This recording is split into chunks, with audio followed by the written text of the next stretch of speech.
here to talk with me more about this is documentary filmmaker Segundo Bermas. He's also a guerrilla journalist. So, Jason, we're kind of trying to figure out where media is headed in the United States. That's a million-dollar question. We just saw a story where journalists are going in droves to PR. In the UK, we have tabloids getting busted for hacking. Here in the United States, you have yellow journalism, and you have journalism that isn't yellow, but that is struggling to make money. They're cutting costs. They don't have time to investigate. They are increasingly more reliant on the PR machine, on publicists for their information. Do you think that you represent kind of a new wave of journalism that is looking for the truth, but isn't beholden to the PR spiel? Well, really, it's not that new. People like myself have now been gaining ground over the last decade. Look what Infowars.com has done.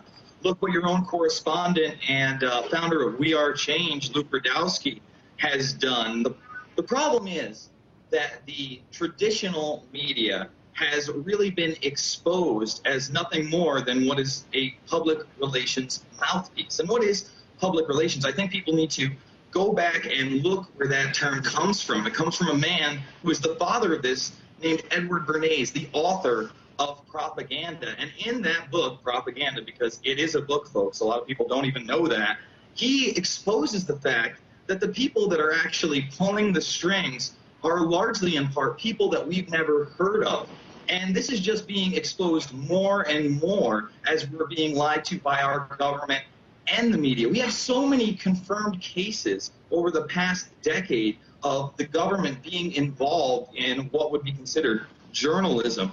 Cases like Armstrong Williams, who was being paid to promote No Child Left Behind from the Bush administration, all the way into the 2010 case in Miami, where the Cuban Five were basically being smeared by Miami journalists in both American and Spanish-speaking publications.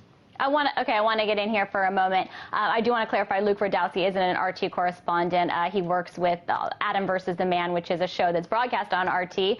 But we do know Luke, and I want to ask, because you and Luke and some of this genre that you're talking about of journalism is largely a product of the internet. The internet's super important, and you're going about it a different way. You're not relying on the PR spiel. You're looking for different answers for different sources. But what about resources? Do you have the time? Do you have the resources to check your stories?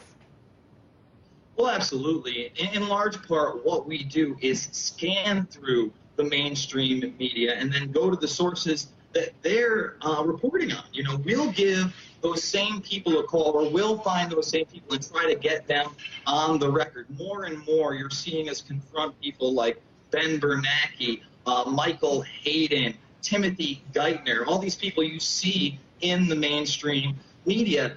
The difference is now you're one click away, not only at your home or on your laptop, but literally on your telephone to news stories. So people want that instant information. So it's going to move towards the web anyway. The difference is that we don't have advertisers that are paying us millions and sometimes billions of dollars in contracts to promote a certain viewpoint. And that's what public relations spin really is. And again, we see more and more of it, whether it's Fox News, MSNBC, CNN, they all have their little corporate sponsors. They were all part of that huge corporate government bailout that took place in 2009 when these newspapers were about to go under.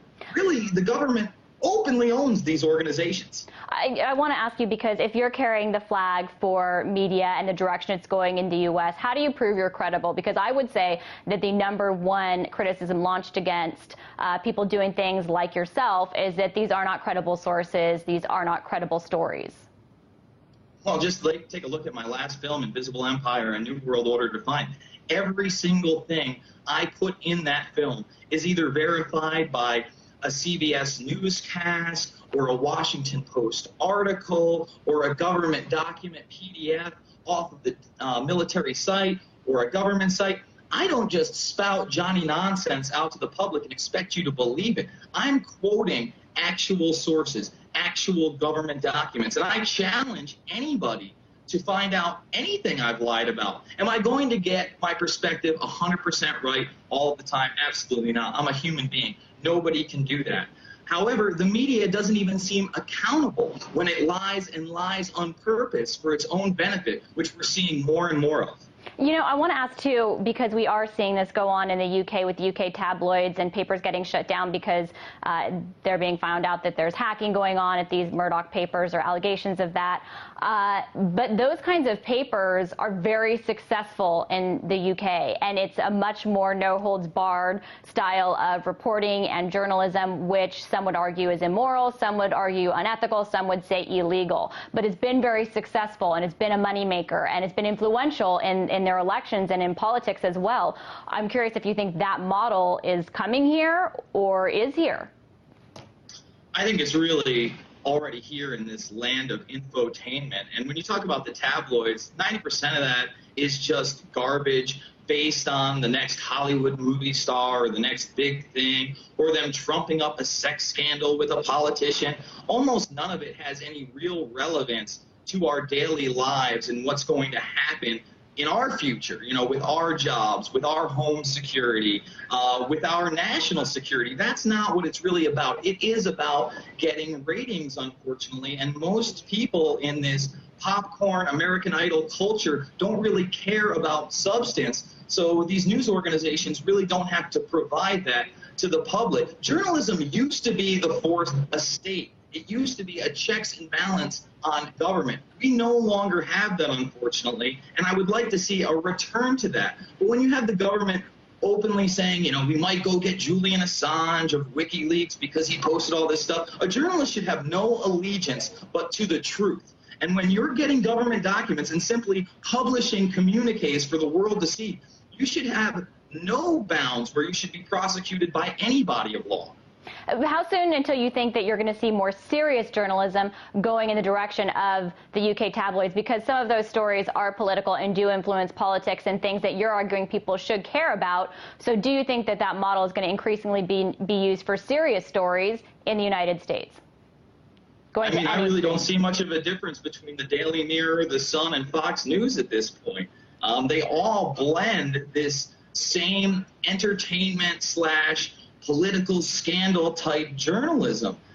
They hardly ever go into an in-depth story. You usually don't see anything of substance that's more than a 3.5-minute video bite. So I think we're already there. And are we going to see more and more of it? Of course we are. We've seen television expand over the last decade from everybody having about 24 to 50 channels in their house to 200 to 1,000. So of course you're going to see that. You're going to have to go to alternative sources of information. You're going to have to do a little digging, folks, a little reading. I know reading's not popular anymore, but you know, you might want to check on your sources, double check them, and then use coherent thinking to make a decision on what you believe or what you think might be going on. Maybe critical thinking is that fourth estate in this day and age. That was documentary filmmaker Jason Bermas. Thanks so much.